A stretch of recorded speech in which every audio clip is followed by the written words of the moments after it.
ओम नमो भगवते वासुदेवाय। जय श्री कृष्ण। नमस्कार दोस्तों, स्वागत है आप सभी का हमारे चैनल भक्ति ज्ञान में। दोस्तों आज मैं आपको चैत्र शुक्ला एकादशी कामदा एकादशी व्रत की कथा और महत्व सुना रहा हूँ। धर्मराज युधिष्ठिर बोले कि हे भगवान, आपको कोटेश नमस्कार हैं। अब आप कृपा करके चैत्र शुक्ला एकादशी का महत्व कहिए। तब श्री कृष्ण कहने लगे कि हे धर्मराज, यही प्रश्न एक समय राजा दिलीप ने गुरु वशिष्ठ जी से पूछा था और जो समाधान उन्होंने किया वह सब मैं तुमसे कहता हूँ। ध्यान पूर्वक सुनिए। प्राचीन काल में भोगीपुर नामक एक नगर था। वहां पर अनेक ऐश्वर्यों से युक्त पुंडरीक नाम का राजा राज करता था। भोगीपुर नगर में अनेक अप्सरा, किन्नर तथा गंधर्व भी रहते थे। उनमें एक जगह ललिता और ललित नाम के दो स्त्री पुरुष अत्यंत वैभवशाली घर में निवास करते थे। उन दोनों में अत्यंत स्नेह था, यहाँ तक कि अलग अलग हो जाने पर दोनों व्याकुल हो जाते थे। एक समय पुंडरीक की सभा में अन्य गंधर्वों के सहित ललित भी गान कर रहा था। गाते गाते उसको अपनी प्रिय ललिता का ध्यान आ गया और उसके ध्यान में स्वर भंग होने के कारण गाने का स्वरूप बिगड़ गया।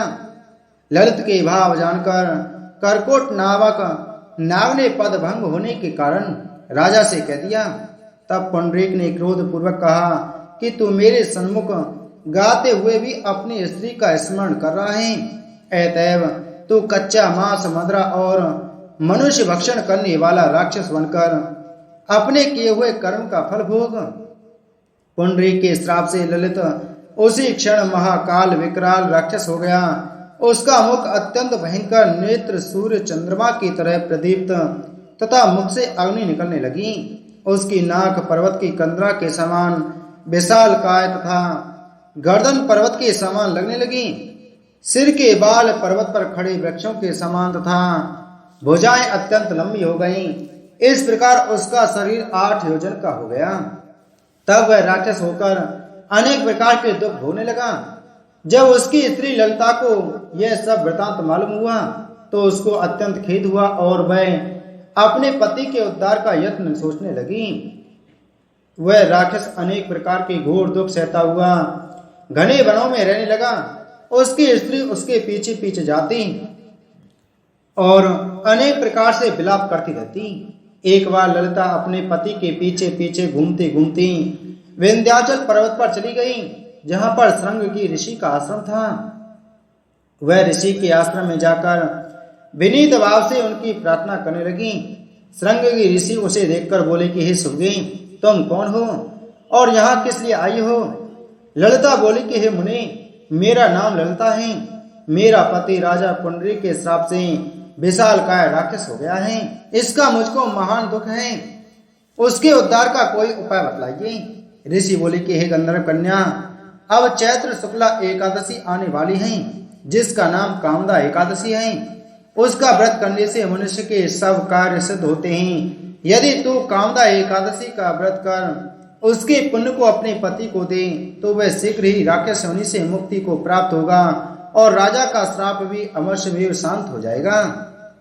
मुनि के ऐसे वचन सुनकर ललिता ने चैत्र शुक्ला एकादशी कामदा आने पर उसका व्रत किया और द्वादशी को ब्राह्मणों के सामने अपने व्रत का फल अपने पति को देती हुई भगवान से इस प्रकार प्रार्थना करने लगी। हे प्रभु, मैंने जो यह व्रत किया है इसका फल मेरे पति देव को प्राप्त हो, जिससे वह राक्षस योनि से मुक्त हो जाए। एकादशी का फल देते ही उसका पति राक्षस योनि से मुक्त होकर अपने पुराने स्वरूप को प्राप्त हुआ और अनेक सुंदर वस्त्राभूषणों से युक्त होकर ललिता के साथ विहार करने लगा। उसके पश्चात वे दोनों विमान में बैठकर स्वर्ग लोक को चले गए। वशिष्ठ मुनि कहने लगे कि हे राजन, इस व्रत को विधि पूर्वक करने से समस्त पाप नाश को प्राप्त हो जाते हैं तथा राक्षस आदि की योनि भी छूट जाती हैं। संसार में इसके बराबर कोई और दूसरा व्रत नहीं है। इसकी कथा पढ़ने व सुनने से वाजपेयी यज्ञ का फल प्राप्त होता है। बोलो एकादशी महात्म की जय। प्राचीन समय की बात है। राजा नाभाग के अम्बरीश नामक एक प्रतापी पुत्र थे। वे बड़े वीर, बुद्धिमान व तपस्वी राजा थे। वे जानते थे कि जिस धन वैभव के लोभ में पड़कर प्राणी घोर नरक में जाते हैं, वह कुछ ही दिनों का सुख है, इसलिए उनका मन सदैव भगवत भक्ति व दीनों की सेवा में लगा रहता था। राज्याभिषेक के बाद राजा अम्बरीश ने अनेक यज्ञ करके भगवान विष्णु की पूजा उपासना की, जिन्होंने प्रसन्न होकर उनकी रक्षा के लिए अपने सुदर्शन चक्र को नियुक्त कर दिया। एक बार अम्बरीश ने अपनी पत्नी के साथ द्वादशी प्रधान एकादशी व्रत करने का निश्चय किया। उन्होंने भगवान विष्णु का पूजन किया और ब्राह्मण को अन्न धन का भरपूर दान दिया। तभी वहां दुर्वासा ऋषि का आगमन हो गया। वे परम तपस्वी व अलौकिक शक्तियों से युक्त थे, किंतु क्रोधी स्वभाव के कारण उनकी सेवा भाव में विशेष सावधानी अपेक्षित थी। अम्बरीश ने उनका स्वागत किया और उन्हें श्रेष्ठ आसन पर बिठाया। तत्पश्चात दुर्वासा ऋषि की पूजा करके उसने प्रेम पूर्वक भोजन ग्रहण करने का आग्रह किया। दुर्वासा ऋषि ने उनका आग्रह स्वीकार कर लिया, किंतु भोजन से पूर्व नित्य कर्मों से निवृत्त होने के लिए वे यमुना नदी के तट पर चले गए। वे परब्रह्म का ध्यान कर यमुना के जल में स्नान करने लगे। इधर द्वादशी केवल कुछ ही क्षण शेष रह गई थी। स्वयं को धर्म संकट में देख राजा अम्बरीश ब्राह्मणों से परामर्श करते हुए बोले, मान्यवरों, ब्राह्मण को बिना भोजन करवाए स्वयं खा लेना और द्वादशी रहते भोजन न करना दोनों ही मनुष्य को पाप का भागी बनाते हैं। इसलिए इस समय आप मुझे ऐसा उपाय बताएं जिससे कि मैं पाप का भागी ना बन सकूं।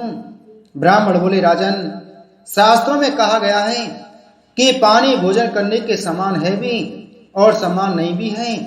इसलिए इस समय आप जल पीकर द्वादशी का नियम पूर्ण कर लीजिए।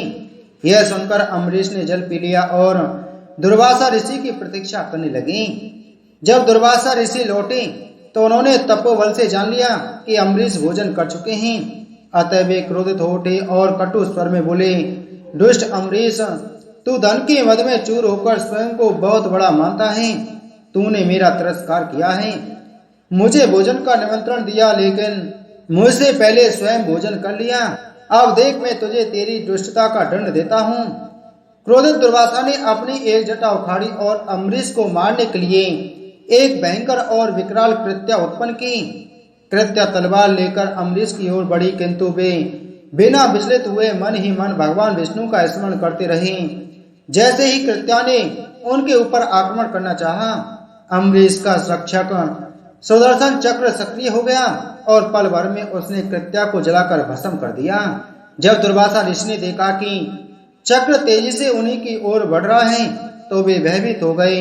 अपने प्राणों की रक्षा के लिए वे आकाश, पाताल, पृथ्वी, समुद्र, पर्वत, वन आदि अनेक स्थानों पर शरण लेने गए, किंतु सुदर्शन चक्र ने उनका पीछा नहीं छोड़ा। घबराकर उन्होंने ब्रह्मा जी से रक्षा की गुहार लगाई। ब्रह्मा जी प्रकट हुए, किंतु असमर्थ होकर बोले, वत्स, भगवान विष्णु द्वारा बनाए गए नियमों से मैं बंधा हुआ हूँ। प्रजापति, इंद्र, सूर्य आदि सभी देवगण भी इन नियमों का उल्लंघन नहीं कर सकते। हम नारायण की आज्ञा के अनुसार ही सृष्टि के प्राणियों का कल्याण करते हैं। इस प्रकार भगवान विष्णु के भक्त के शत्रु की रक्षा करना हमारे वश में नहीं है। ब्रह्मा जी की बातों से निराश होकर दुर्वासा ऋषि भगवान शंकर की शरण में गए। पूरा वृतांत सुनने के बाद महादेव जी ने उन्हें समझाया, ऋषिवर, यह सुदर्शन चक्र भगवान विष्णु का शस्त्र है जो उनके भक्तजन की रक्षा करता है। इसका तेज सभी के लिए असहनीय है। अतः उचित होगा कि आप स्वयं भगवान विष्णु की शरण में जाएं। केवल वे ही इस दिव्य शस्त्र से आपकी रक्षा कर सकते हैं और आपका मंगल हो सकता है। वहां से भी निराश होकर दुर्वासा ऋषि भगवान विष्णु की शरण में पहुंचे और उनके चरणों में सिर नवाकर दया की गुहार लगाई। आर्त स्वर में दुर्वासा बोले, भगवान, मैं आपका अपराधी हूँ। आपके प्रभाव से अनभिज्ञ होकर मैंने आपके परम भक्त राजा अम्बरीश को मारने का प्रयास किया। हे दयानिधि, कृपा करके मेरी इस दुष्टता को क्षमा कर मेरे प्राणों की रक्षा कीजिए।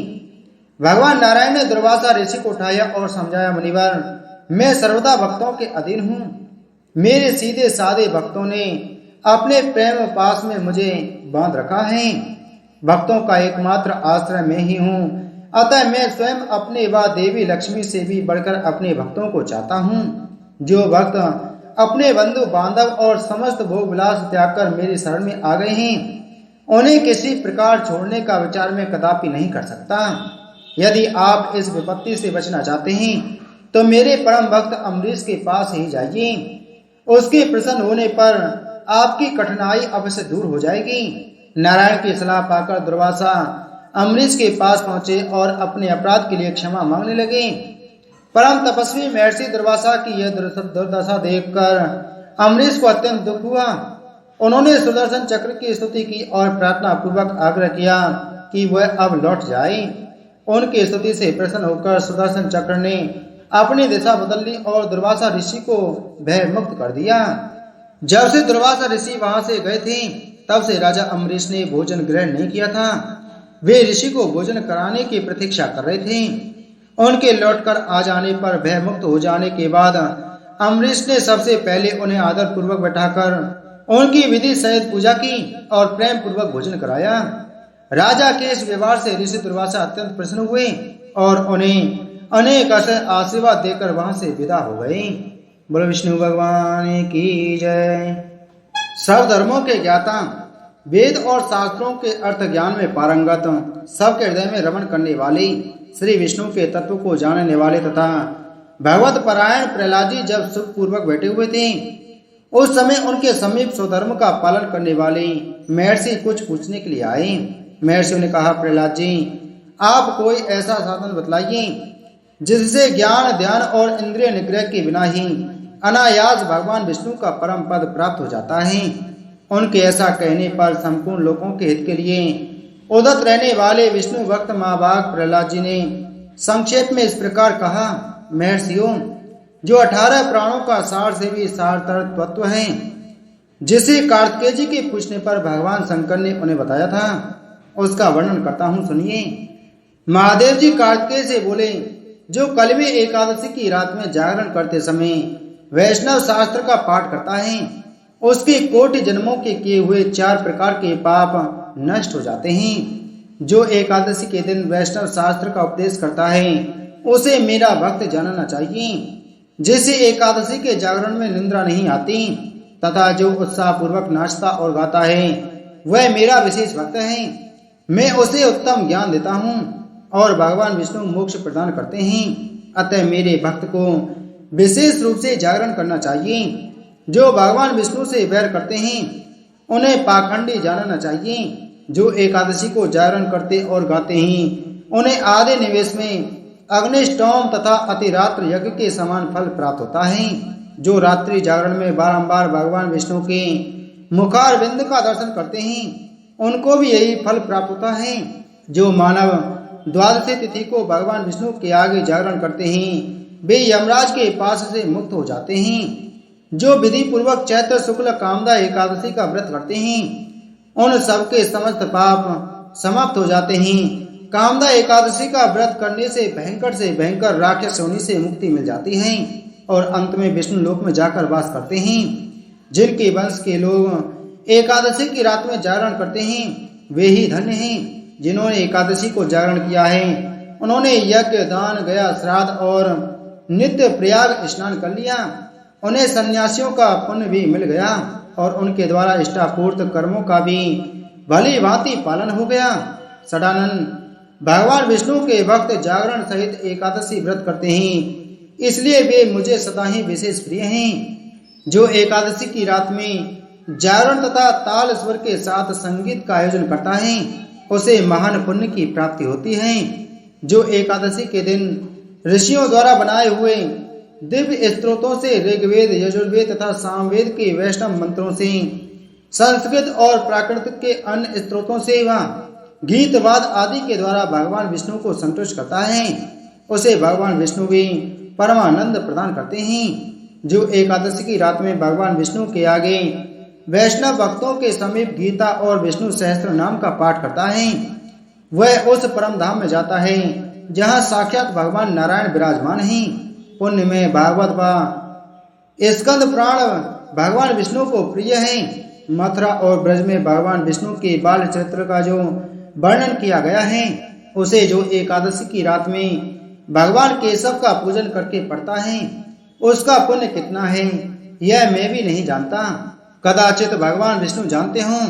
बेटा, भगवान के समीप गीत नृत्य तथा स्तोत्र पाठ आदि से जो फल होता है, वही कल में श्री हरि के समीप जागरण करते समय विष्णु सहस्त्र नाम गीत तथा श्रीमद् भागवत का पाठ करने से सहस्त्र गुना होकर मिलता है। जो श्री हरि के समीप जागरण करते समय रात में दीपक जलाता है, उसका पुण्य 100 कल्पों में भी नष्ट नहीं होता। जो जागरण काल में मंजरी सहित तुलसी दल से भक्ति पूर्वक श्री हरि का पूजन करता है, उसका पुण्य इस संसार में जन्म नहीं होता। स्नान, चंदन, लेप, धूप, दीप, नैवेद्य और तांबुल यह सब जागरण काल में भगवान को समर्पित किया जाए तो उससे अक्षय पुण्य प्राप्त होता है। कार्तिकेय, जो भक्त मेरा ध्यान करना चाहता है वह एकादशी की रात्रि में श्री हरि के समीप भक्ति पूर्वक जागरण करें। और एकादशी के दिन जो लोग जागरण करते हैं उनके शरीर में इंद्र आदि देवता आकर स्थित होते हैं। जो जागरण काल में महाभारत का पाठ करते हैं वे उस परम धाम में जाते हैं जहाँ सन्यासी महात्मा जाया करते हैं। जो उस समय श्री रामचंद्र जी का चरित्र 10 कंठ वध पढ़ते हैं वे योग वेत्याओं की गति को प्राप्त होते हैं। जिन्होंने श्री हरि के समीप जागरण किया है उन्होंने चारों वेदों का स्वाध्याय, देवताओं का पूजन, यज्ञों का अनुष्ठान तथा सब तीर्थों में स्नान कर लिया। श्री कृष्ण से बढ़कर कोई देवता नहीं है और एकादशी व्रत के समान दूसरा कोई व्रत नहीं है। जहाँ भागवत शास्त्र है, भगवान विष्णु के लिए जहाँ जागरण किया जाता है और जहाँ शालिग्राम शिला स्थित होती है वहाँ साक्षात भगवान विष्णु उपस्थित होते हैं। बोलो विष्णु भगवान की जय। आइए सुनते ही एकादशी की कथा के बाद सुनी जाने वाली भगवान गणेश जी की कहानी। एक बार की बात है, एक गांव में एक बुढ़िया अपने परिवार के साथ रहती थी। बूढ़ी माँ भगवान विष्णु की बहुत बड़ी भक्त थी। वह सदैव श्रद्धा के साथ एकादशी व्रत का पालन करती और कथा सुनती थी। लेकिन बूढ़ी माँ ने व्रत करते समय ना कभी गणेश जी की कहानी सुनी थी, ना कभी बोली थी। इस कारण बूढ़ी माँ का व्रत अधूरा ही रह गया। लेकिन बूढ़ी माँ को यह बात पता नहीं थी। बूढ़ी माँ सोचती थी वह संपूर्ण व्रत पालन कर चुकी है। इस व्रत पालन के पुण्य परिणाम स्वरूप उसे वैकुंठ लोक की प्राप्ति मिलेगी। जब बूढ़ी माँ मर गई तब उसे लेने के लिए यमलोक से यमदूत आए। यह देखकर बूढ़ी माँ बहुत डर गई। वह कहने लगी, मैंने तो जीवन भर सिर्फ भगवान विष्णु की पूजा की, श्रद्धा के साथ एकादशी व्रत का पालन किया, एकादशी व्रत की कथा सुनी और 11 माता की कथा सुनी। इस पुण्य के फल स्वरूप मुझे लेने के लिए वैकुंठ लोक से विमान आना चाहिए। मैं तुम्हारे साथ नहीं जाना चाहती। यह कहकर बूढ़ी माँ रोने लगी और वह भगवान विष्णु का स्मरण करने लगी। भगवान विष्णु गरुड़ पर सवार होकर वहां प्रकट हो गए और कहा, बूढ़ी माँ, आपने हमेशा एकादशी का व्रत श्रद्धा के साथ आदर पूर्वक किया है, लेकिन आपने व्रत करते समय गणेश जी की कथा नहीं सुनी, इसलिए आपका व्रत अधूरा ही रह गया। बूढ़ी माँ भगवान विष्णु से जीवन दान मांगने लगी ताकि वह एकादशी व्रत का ठीक से पालन कर सके और गणेश जी की कथा सुन सके, जिससे वह एकादशी व्रत का संपूर्ण पुण्य प्राप्त कर सके। यह बात सुनकर विष्णु भगवान ने बूढ़ी माता को 2 साल के लिए जीवन दान दे दिया। बूढ़ी माई को जीवन दान मिलते ही वे श्रद्धा से गणेश जी की पूजा करने लगी, एकादशी व्रत की कथा सुनने लगी, 11 माता की कथा सुनने लगी और अंत में गणेश जी की कथा सुनने लगी। बूढ़ी माँ ने गणेश जी की कहानी कहना शुरू किया। बहुत समय पहले की बात है, एक गांव में एक गरीब अंधी बुढ़िया अपने बेटे और बहू के साथ रहती थी। बुढ़िया माँ गणेश जी की बहुत बड़ी भक्त थी। वह प्रतिदिन श्रद्धा के साथ गणेश जी की पूजा करती थी और भोग लगाती थी। उसके बाद ही अपना भोजन ग्रहण करती थी। गणेश जी उसकी भक्ति से और श्रद्धा से बहुत प्रसन्न होकर बूढ़ी माँ के पास प्रकट होकर कहने लगे, बूढ़ी माँ, तुम रोज मेरी पूजा करती हो, मुझे भोग लगाती हो, इससे मैं बहुत प्रसन्न हूँ। तुम्हारी इच्छा अनुसार जो चाहिए वह मांग लो, मैं तुम्हारी सारी इच्छाएं पूरी करूँगा। बूढ़ी माँ ने कहा, मैं क्या मांगूं, मुझे तो कुछ मांगना नहीं आता। गणेश जी कहते हैं जो चाहिए वह मांग लो, या तुम अपने बहू बेटे से पूछकर मुझे कल बताना, मैं कल फिर आऊंगा। ये बातें सुनकर बुढ़िया अपने बेटे के पास गई और बोली कि आज गणेश जी प्रकट हुए थे, और यह कहकर गए हैं कि मैं जो चाहूं उनसे मांग सकती हूँ, बता मुझे क्या मांगना चाहिए। बेटा कहने लगा, तुम गणेश जी से धन मांग लो। तब बूढ़ी माँ अपनी बहू के पास गई और कहने लगी कि गणेश जी ने आज मुझसे कहा है कि मैं जो चाहूं उनसे मांग सकती हूँ, मुझे क्या मांगना चाहिए बताओ। बहू कहने लगी कि तुम गणेश जी से पोता पोती मांग लो। बूढ़ी माँ अपने बेटे और बहू की बात सुनने के बाद में सोचने लगी कि हर कोई अपने मतलब की बात मुझसे कह रहा है, कोई मेरे लिए नहीं सोच रहा है। तब बूढ़ी माँ पड़ोसन के पास जाकर कहने लगी, मुझे गणेश जी ने जो चाहिए वह मांगने को बुला है, बताओ मैं क्या मांगूं। मेरे बेटे ने मुझे पैसा धन दौलत मांगने को कहा और मेरी बहू ने मुझे पोते पोती मांगने को कहा। बूढ़ी माँ की बात सुनकर पड़ोसन ने कहा, ओ बूढ़ी माँ, तू अधिक दिन जीवित नहीं रहेगी, तू धन दौलत का क्या करेगी। तुम अपने लिए आंखों की रोशनी मांग ले, इससे जीवन अच्छे से व्यतीत कर सकती है। बूढ़ी माँ ने सबकी बात सुनी और अगले दिन गणेश जी की पूजा करने बैठ गई। गणेश जी को भोग लगाया। तभी वहां गणेश जी प्रकट हुए और बोले, बोलो बुढ़िया माँ, तुम्हें क्या चाहिए। बुढ़िया कहने लगी कि अगर आप मेरी भक्ति से प्रसन्न हो तो मुझे 9 करोड़ की माया दे, निरोगी काया दे, अमर सुहाग दे, मेरी आंखों में रोशनी दे, पोता दे और मेरे पूरे परिवार को सुख दे और अंत में मुझे मोक्ष दे। गणेश जी बोले, बुढ़िया, तूने ये मांगकर मुझे ठग लिया, लेकिन जैसा कि मैंने कहा कि मैं तेरी सारी इच्छाओं को पूरा करूंगा। इतना कहकर गणेश जी महाराज वहां से अंतर ध्यान हो गए। बुढ़िया को वह सब कुछ मिल गया जो वह चाहती थी। हे गणेश जी महाराज, जैसा आपने बूढ़ी माता को दिया वैसा ही हमें देना। बोलो गणेश जी महाराज की जय। इस तरह बूढ़ी माँ ने 2 साल के अंदर 4 एकादशी व्रत पूरे कर लिए। गणेश जी की कृपा से बूढ़ी माता को एकादशी व्रत का पूरा पुण्य मिल गया। बूढ़ी माँ की सच्ची भक्ति देखकर भगवान गणेश जी प्रसन्न हुए और कहा कि तुमने नित्य नियम के साथ व्रत में मेरी कथा सुनी है और श्रद्धा के साथ आदर पूर्वक मेरी पूजा की है। मैं इससे बहुत खुश हूँ। मैं आपको आशीर्वाद देता हूँ कि जब तक यह संसार रहेगा तब तक पृथ्वी के निवासी आपकी तपस्या के गीत गाएंगे और जो भक्त एकादशी व्रत पर आपकी भक्ति को सुनेंगे उन्हें व्रत का पूरा पूरा फल प्राप्त होगा।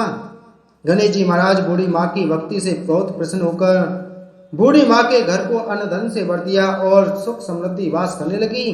गणेश जी महाराज वहां से अंतर ध्यान हो गए। 2 वर्ष बाद जब बूढ़ी माता का देहांत हुआ तो वैकुंठ लोक से विमान आया और बूढ़ी माता को सम्मान के साथ वैकुंठ लोक ले जाया गया। भगवान गणेश के आशीर्वाद से बूढ़ी माता का घर अन्न धन से भर गया और उन्हें वैकुंठ लोक की प्राप्ति हुई। हे भगवान गणेश, जिस तरह आपने बूढ़ी माँ पर अपनी कृपा बरसाई, उसी तरह एकादशी व्रत का पालन करने वाले सभी भक्तों को आप आशीर्वाद दीजिए और उनके घर को सुख समृद्धि से भर दीजिए। बोलो गणेश भगवान की जय। बोलो एकादशी महात्म की जय। बोलो विष्णु भगवान की जय।